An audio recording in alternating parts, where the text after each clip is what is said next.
गोस्वामी के लिए श्री राधा गोविंद देव प्रकट हो गए, सनातन गोस्वामी के लिए ठाकुर जी मदन मोहन रूप में प्रकट हो गए, मधु पंडित के लिए ठाकुर जी गोपीनाथ रूप में आ गए,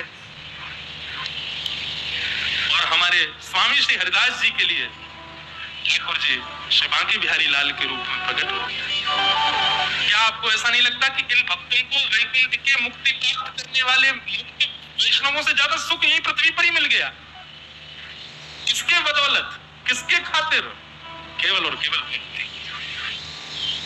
इसलिए कथा मुक्ति के लिए नहीं सुननी, नाम जप मुक्ति के लिए नहीं करना है, ये पुण्य मुक्ति के लिए नहीं करने हैं। बोले ठाकुर जी मेरी जिद है, मुझे पता है मैं जो कर रहा हूं इससे मुझे मुक्ति मिलेगी, लेकिन मुझे मुक्ति नहीं चाहिए। मुझे क्या चाहिए? मेरी अंतिम श्वास निकले, मेरे अंतिम क्षण हो, मेरे प्राण निकलने वाले हों, उससे पहले मुझे साक्षात जगन्नाथ जी मेरे सामने दिख जाएं।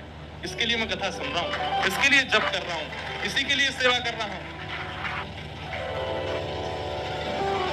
पीतांबरी कसी हो, मुखड़े पे एक हंसी हो, छवि मन में बसी हो, जब प्राण तन से निकले, श्री गंगा जी का तट हो, यमुना का वंशवट हो, मेरा सांवरा निकट हो, जब प्राण तन से निकले।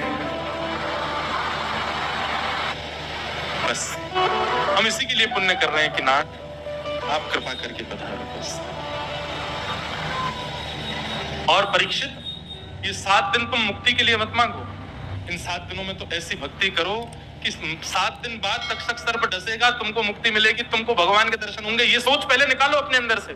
7 दिन बाद, मृत्यु के बाद भगवान का दर्शन नहीं करना है, 7 दिन के अंतराल में ही तुमको ठाकुर जी का दर्शन करना है, जीवित अवस्था में करना है। इस भावना से मेरे सामने बैठो।